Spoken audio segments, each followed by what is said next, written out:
So I want to say something. Totally hypothetical situation. It's got nothing to do with me. It's just a rant that I feel needs to be put out there. I think it should be illegal for companies to interview somebody for a job and then to not come back to them with an outcome of that interview for up to a week, to leave somebody sitting there anxiously waiting and unable to be productive in any way. I think it's wrong. I think it should be stopped. But as I say, it's got nothing to do with me. I just felt like it needed to be said. So that said, let's get to today's reading. It's day 6, which I recognize is a week late. Let's just say I was busy and unable to be productive, which has nothing to do with what I was saying earlier, totally unrelated. Yeah, so today's day 6. Recall that day 5 was an emotionally difficult day, and I had a really bad sore throat. Let's see what happens in day 6.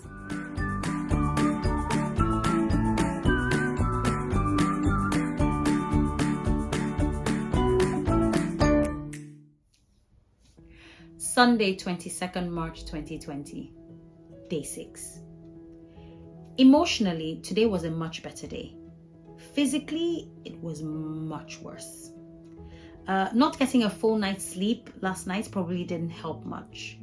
Now, bear in mind, a full night's sleep in this household is not necessarily the same as what another might have.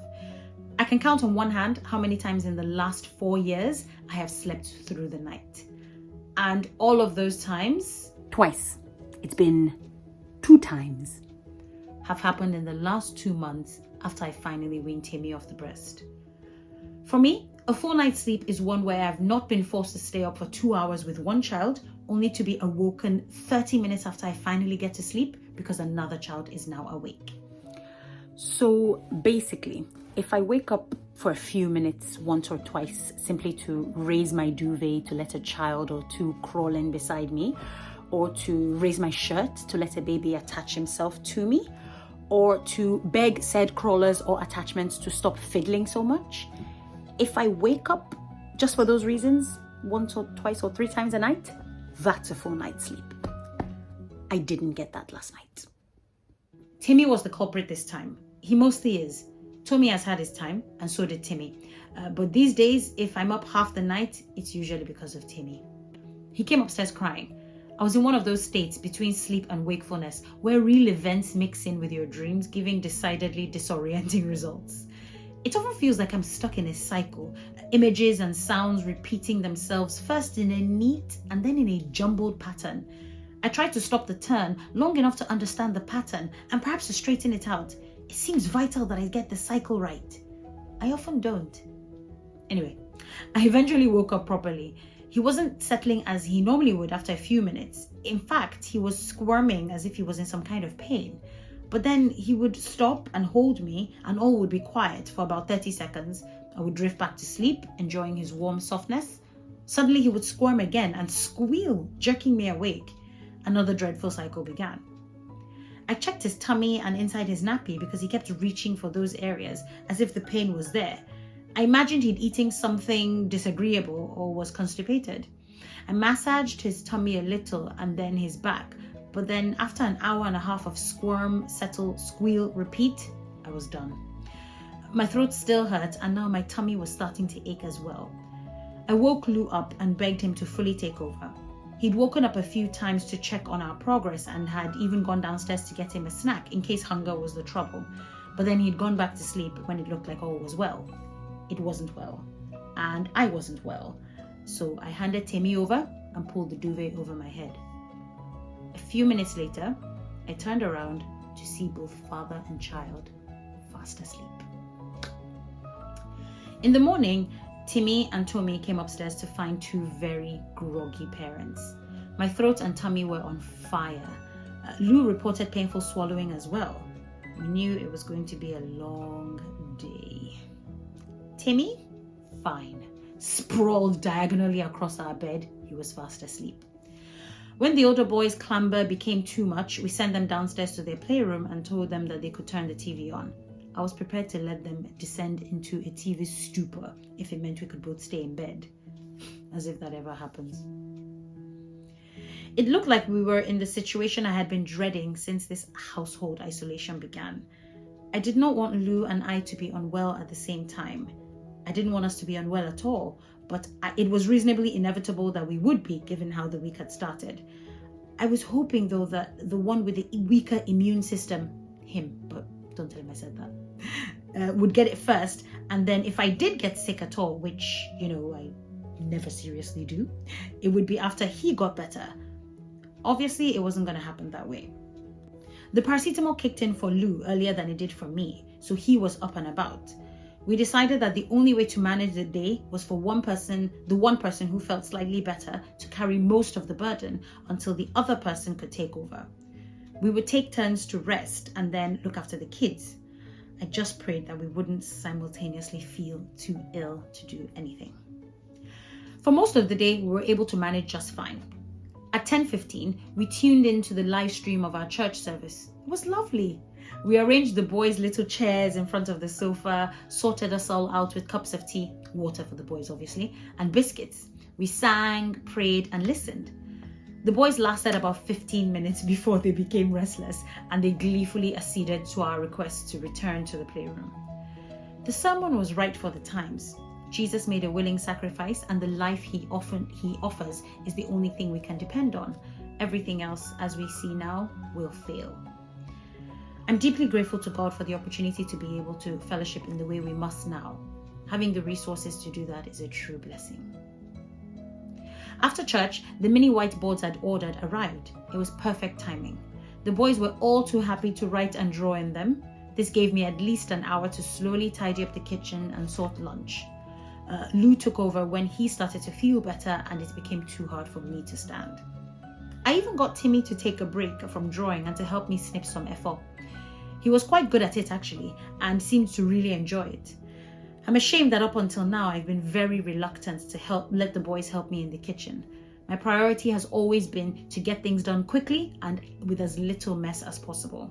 I therefore reject their offers to help, depriving them and myself of a learning and bonding opportunity, the value of which cannot be overestimated.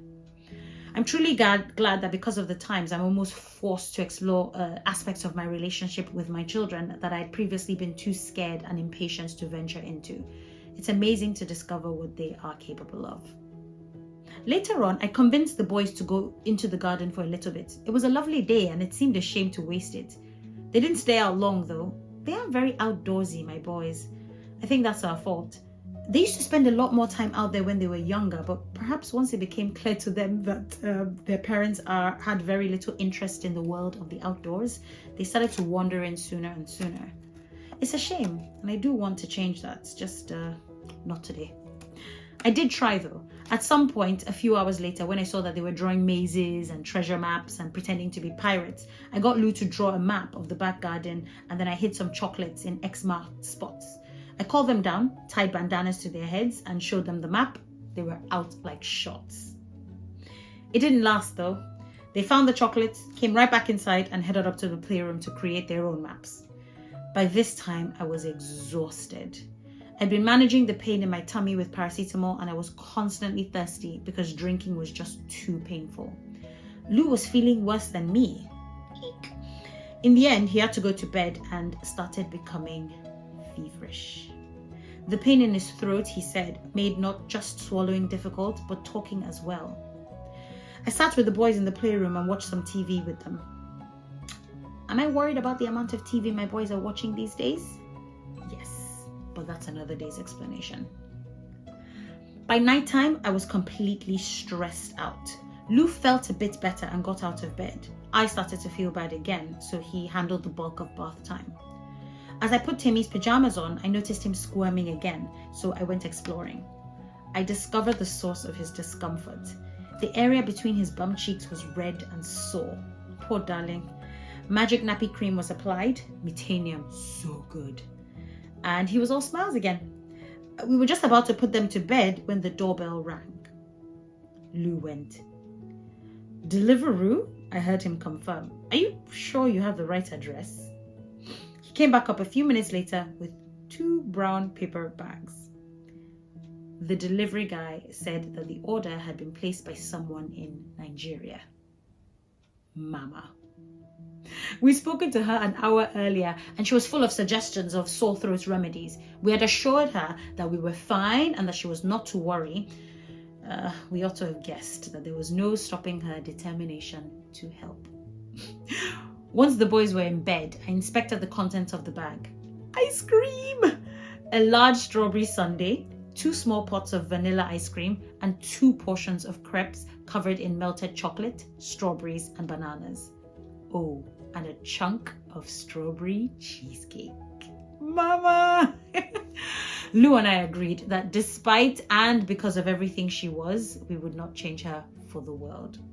The ice cream helped tremendously. It significantly soothed our throat pains. The rest of the desserts went into the fridge. Tomorrow, the boys will have a field day. No, week. I'm writing now in the middle of the night. I was too tired to finish writing last night. Lou's temperature has been dancing around the 38.5 mark, and he's sweating. My tummy feels better and my temperature has been fine, but swallowing is still very painful. Paracetamol at 3 a.m. helped us both though. I'm going to go back to bed, praying that these symptoms remain in day 6. Hi! Ooh, wow, let's try that again without the glasses. Hi! I hope you enjoyed that. I'm going to say something. I find it really hard to know kind of how to sound just because Lou has pointed it out and now I'm really self-conscious about it. When I'm reading, I don't sound like my normal self. I feel like I have this weird affectation. Lou says I kind of sound high-pitched and I'm like, well, my voice is kind of low. And anyway, so yeah, if you're kind of listening to me thinking, why is she talking like that? That's why, because I don't know how to read like a normal person. I don't know how to talk like my normal self because I'm reading something. But anyway, that aside, I hope you enjoyed today and see you tomorrow, hopefully. Bye.